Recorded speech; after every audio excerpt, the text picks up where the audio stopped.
بسم الله الرحمن الرحیم. السلام علیکم و رحمت الله و برکاته. درس امروزی ما شما به درس هفتم از بخش اساسات کامپیوتر رسیده. درس هفتم اساسات کامپیوتر بالای موضوعات ذیل است: آشنایی با سیستم عامل، ویژگی های سیستم عامل، کارکردها و انواع سیستم عامل می باشه. خود سیستم عامل گفته چی است؟ خب یک تعریف قبلا هم ما گفتیم که کنترل میکنه، منیج میکنه، ساحر برامو مهیا می سازه. از جمله وظایف مهم دیگر سیستم زمانبندی وقت سی پی است. قبلا هم ما برش گفتیم که مثلا برای سی پی او برای ما وقتش میکنه، ریال تایم وقته که تخصص مختلف گوناگون سیستم اشتراک مورد استفاده سیستم ها رم برای ما یا محافظه را هم برای ما منیج میکنه که چقدر بار باید بگیره و چقدر بار نگیره. یک بخش دیگه قضیه است سیستم عامل یک وظیفه‌ای یا سینگل تاسک و سیستم عامل چندین وظیفه‌ای و مولتی تاسک. خب معنای از چی است؟ فرض مثال قبلا ما کامند پرامپت باز کردیم. در کامند پرامپت در یک لحظه در یک زمان یک کار انجام میشه. فرض مثال من قبلا دیار گفتم یک کار انجام شد، دایرکتوری را برای من دست کرد CLS پاک میکنم. در این زمان برای من کار پاکاری رم در یک زمان، یعنی یک کامند اجرا بشه. مولتی تاسک یا چندین وظیفه‌ای خودش اینمی سیستم عامل ویندوز ماست که در عین زمان چند وظیفه انجام میکنه. فرض مثال کامپیوتر در حالت ریکارد توسط ریکاردر کمیتیشی است. همچنان ما فایل خود پی دی اف باز کردیم که سیستم عامل اساسات یا فاندامنتال است. چندین برنامه دیگه در کامپیوتر ما موجود از قبیل خود اینترنت اسپلورر که ما درباره اپراتینگ سیستم معلومات یا سرچ کردیم. اینی هدفش از مولتی تاسکینگ است، یعنی چندین وظیفه را همزمان در عین زمان اجرا میکنه. بخش دیگه از این خب باز از نگاه سیستم عامل متنی گفتم میتونیم سیستم عامل گرافیکی یا نموداس سیستم متنی است. کدام گرافیک در وجود نداره و گرافیکی اینمی خود ویندوز ماست که یوزر گرافیک یوزر انترفیس است. یک تاریخچهش گفته که چی وقت شده اولین بار در سال 1981 داس مایکروسافت داس توسط بیل گیتس برای کامپیوترهای آی بی ام به حساب طراحی شد. نسخه اول مختلف آن با وجود آمد. این سیستم عامل برنامه سیستمی است که کامپیوتر رانندگی میکند توسط فرمانها و دستوراتش. خب یک سیستم عامل متنی بود. سیستم عامل ویندوز توسط شرکت مایکروسافت امریکا، یعنی همان شرکتی که MS DOS را عرضه کرده بود، در سال 1983 طراحی شد. اولین نسخه آن ویندوز 0.1 بود که به دنبال آن نسخه های 2.0 3.0 3.1 3.11 طراحی شد. در سال 19 گفتن 95 میلیون نسخه جدیدی از 3.1 که تحت نام ویندوز 95. اگر ما اولین تصویری از ویندوز 95 ببینیم به این شکل بوده.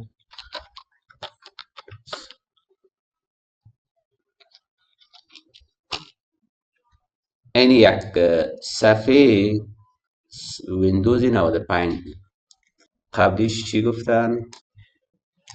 خب 1.0 اگر ایره خودمون ندیم 1.0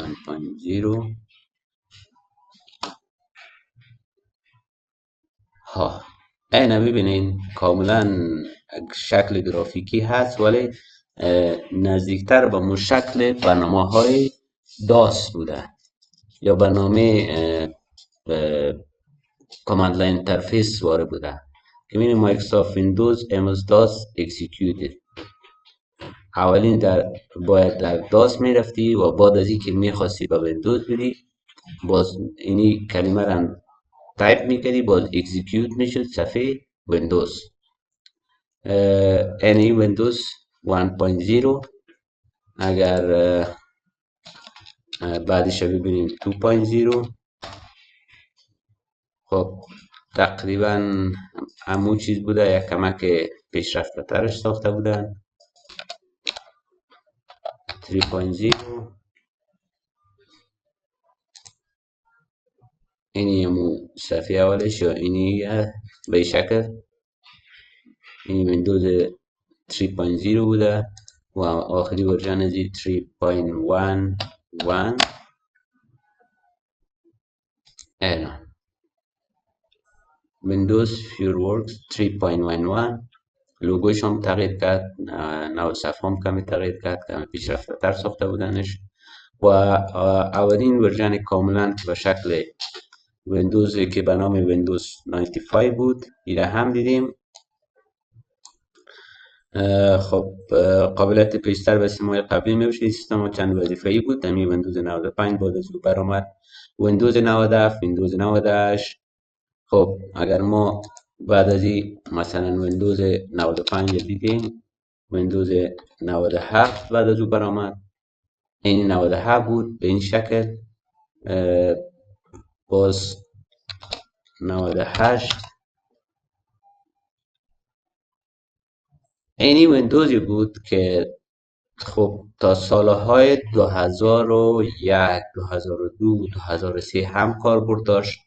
بعد از ویندوز 98 ویندوز 2000 آمد که CD بود. این شکل ویندوز 2000 پروفشنال است.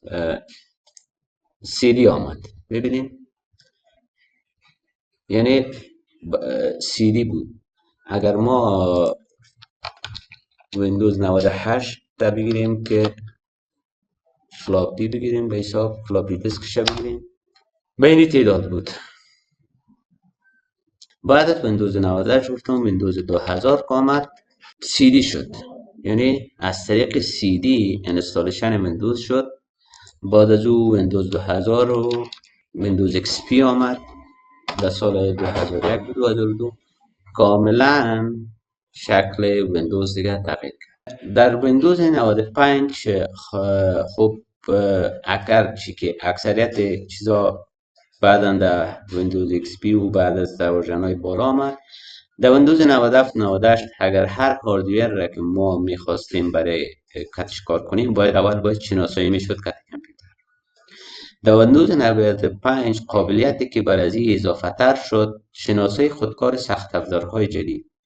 خب مثلا کیبورد و ماوس و باز سخت افزارهایی که عموما استفاده میشد کت خود ویندوز او رو اتومات میشناخت. ویژگی‌های جدید اینترنت یعنی نتورک کارت برش اضافه شد و شبکه یا کارت شبکه امنیت ویندوز بالاتر رفت. مدیریت بیشتر سخت افزارها به وجود آمد. بعد از ویندوز XP ویندوز 7 است، بعد مثال XP پروفشنال آمد و بعد از او اینی ویندوز 7، بعد از او ویندوز 8 آمد، باز 8.1 بود. این هم خوب بود که ورژن ویندوز 8 است. باز 8.1 اتومات اپگرید شد به ویندوز 10، یعنی بعد از 8.1 ویندوز 10 که این یک صفحه ویندوز 10 است. میبینید این ویندوز 10 است.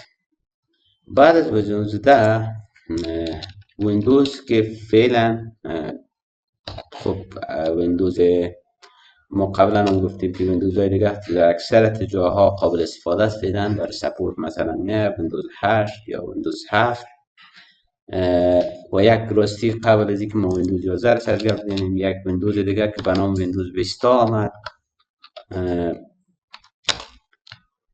این ویندوز ویستا خب این هم قدر زیاد مشهور نبود ولی زیادتر که مشهور شد ویندوز 10 و بعدا فعلا که آخری ورژنی که هست ویندوز 11 است. ویندوز 10 فعلا سپورت و حمایت زیاد داره. فعلا در سایت خود مایکروسافت اگر ما بریم، خب اگر ما سایت مایکروسافت باز کنیم، این سایت مایکروسافت بود. ما در سرچ ویندوز تایپ کردیم. وقتی ویندوز تایپ کنیم ببینید برای ما چند چیز فعلا میاره. در خود سایت ویندوز 11 هم ادیشن پروفیشنلش هست، ورکستیشنش هست، ایزنشلش هست و سرتیفاید 1 و سرتیفاید 2. ویندوز 10 فعلا اینی دو ویندوز رسما یا به شکل رسمی در سایت مایکروسافت وجود داره. ورژن های قبلی به شدت یامیه، ولی به شکل رسمی که از سایت میتونیم ما بگیریم یا بخریم ویندوز 10 و 11 فعلا. دیگه اساسا شاید سپورت دیگه ویندوز ها هم از بین بره. ببینید اینجا ریلیتد سرچ ویندوز 11 ویندوز 10 دانلود ویندوز 10 ویندوز اپدیت. ای خود امو بخش سافتیری که فعلا دو ورژن عمده ویندوز در حالت کار است. این بخش ویندوز ما بود. ما قبلا هم گفتیم آپریتینگ سیستم امو سیستم عامل است که زمینه را مساعد می سازه برای پروگرام های تطبیقی یا پروگرامی که ما عملا یوزر که از سر کار داره و یک نتیجه را باید از او به دست بگیره. هیچی که پروگرام پروسس داکومنت باشه، پروگرام مثلا دیتابیس باشه یا یک پروگرام محاسباتی باشه از قبیل اکسل یا پروگرامی که داکومنت باشه مثلا ورد و امثالش. از جمله ما خود گفتیم آپریتینگ سیستم یکی از جملهش ویندوز است. آپریتینگ سیستم های دیگه که برای سیستم های دیگه که فعلا سر کار داره یکی از جمله از او یونیکس است. قبلا ما گفتیم که هر نوع سیستم سافتیر و اپلیکیشن سافتیر توسط یک پروگرام دیزاین میشه، نوشته میشه و امو فاینال ورژن یا آخرین نتیجه در دسترس استفاده کننده قرار میگیره که از او استفاده کنه.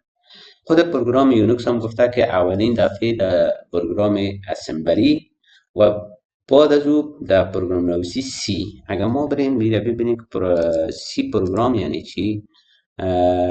خب اینجا نوشته کنیم سی فعلا به نام پلاس پلاس هم میگن. میره ببینیم این یک پروگرام است، به این شکل یک کودینگ است. ردیف ها کالم به حساب که کودینگ میشه. اینی خود سی پلاس پلاس هست. اگر بگویم تنها سی پروگرامینگ اینی چیز است. خب پلاس پلاسش یکم ارتقا یافته سی است. اینی خود پروگرام است که توسط از اینی پروگرام سیستم یونیکس به دست آمده. اگر ما بگوییم یونیکس آپریتینگ سیستم اینی سیستم یونیکس است. اینو یک شکل است. زیادتر چیزایش عمومی است یا بگوییم کامن از بین ویندوز و بین امو از طرف چپی هم باز میشه. بخش یوزر هم داره، فرمثال فولدرش یا اینی وبش به این شکل است.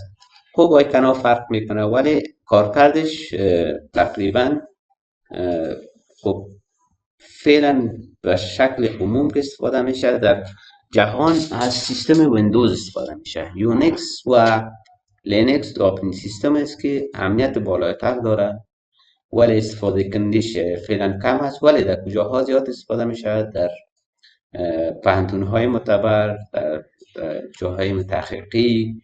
نوع دیگه هست که سیستم عامل لینکس هست. گفتم که سیستم عامل لینکس نخستین بار در سال 91 توسط فلندی خوبی همو تاریخچهش هست. اگر تاریخچه بگردیم سیستم عامل کالی لینکس کاربردهای آن، اگر یک نوع سیستم لینکس به نام کالی است، نوشته کالی لینکس. اگر ما اینو ببینیم اینت یک شکل داره، مولتی تاسکینگ است، مولتی یوزر هم هست. در عین زمان چندین یوزر از این استفاده کرده میتونه و چندین کار را هم اجرا کرده میتونه و فری هست و یک کارکردی است که اگر یک کسی به پروگرام نویسی و به اجرا بلدیت داشته باشن، یک پروگرامر قوی باشه، میتونه که در سیستم لینکس تغییرات بیاره و بعضی چیزایش مثلا پروگرامینگ کنه. یعنی در سیستم های آپریتینگ سیستم دو نوع سیستم وجود داره. اوپن سیستم و سیستمی که آپریتینگ سیستم یا کد از او باز است که از جمله لینکس و یونیکس است و کد از او که بند است یا به حساب کلوز از او جمله مثال سیستم ویندوز است و سیستم مکینتاش است. یعنی ما در سورس کد یک ویندوز و یا سیستم مکینتاش تغییرات آورده نمیتونیم یا داخل شده نمیتونیم. میتونیم خوب بس شکل رو تغییر بدیم و باز فایل ها را منیج کنیم، از رجیستری بعضی کار را کنیم، ولی سورس کد تغییر داده نمیتونیم. ولی سیستم لینکس و یونیکس اوپن سورس است، یعنی سورس کد از اینا اوپن است. اگر با پروگرام نویسی بلدیت کامل یک نفر داشته باشه داخل سورس کد ازی شود، یعنی میتونه همون تغییرات کلی را در بخش یک لینکس یا یونیکس بیاره. خب سیستم عامل لینکس کلی را هم دیدیم. این انواع اقسام اوپن سورس است. از سیستم لینکس است، سیستم عامل دیبیان است. یک بخش دیگه که اینجا برای بخش سیستم های عامل برای ما ضرور است، سیستم عامل موبایل. خب موبایل هم از جمله دیوایس است. ما گفتیم هر نوع دیوایس دیجیتالی قابل استفاده شود برای او یک سیستم سافتور قابل ضرور است که داشته باشه که بعد از او اپلیکیشن سافتورها در او انستال شود و قابل استفاده گردد. یعنی خود سیستم عامل ویندوز موبایل است، سیستم اندروید است. یعنی هم خودش سیستم فکر کنم گوگل باید باشه که به این شکلش آمده. این اینجا گفته زیادتر شما موبایل های ما هست سیستم عامل اندروید است. اگر ما بگیریم که موبایل سیستم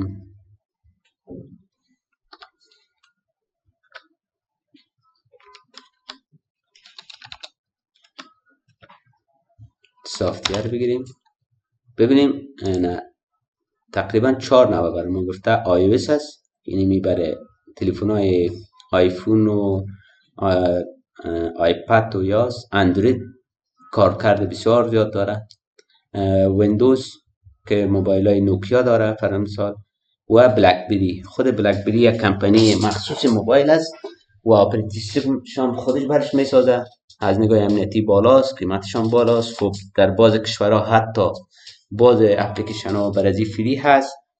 درس امروزی ما شما در اینجا خاتمه پیدا میکنم و تعقیب درس های قبلی ما که بالای سیستم سافتور ها ما گپ زدیم. امروز موضوع درس ما بالای سیستم عامل بود یا آپریتینگ سیستم و انواع آپریتینگ سیستم که چند یوزره، یک یوزره، چند کاره، یک کاره و سیستم های عامل گرافیکی و یا سیستم های عامل که در بخش های خصوصی کار میشه بالای گپ زدیم وظایفشه.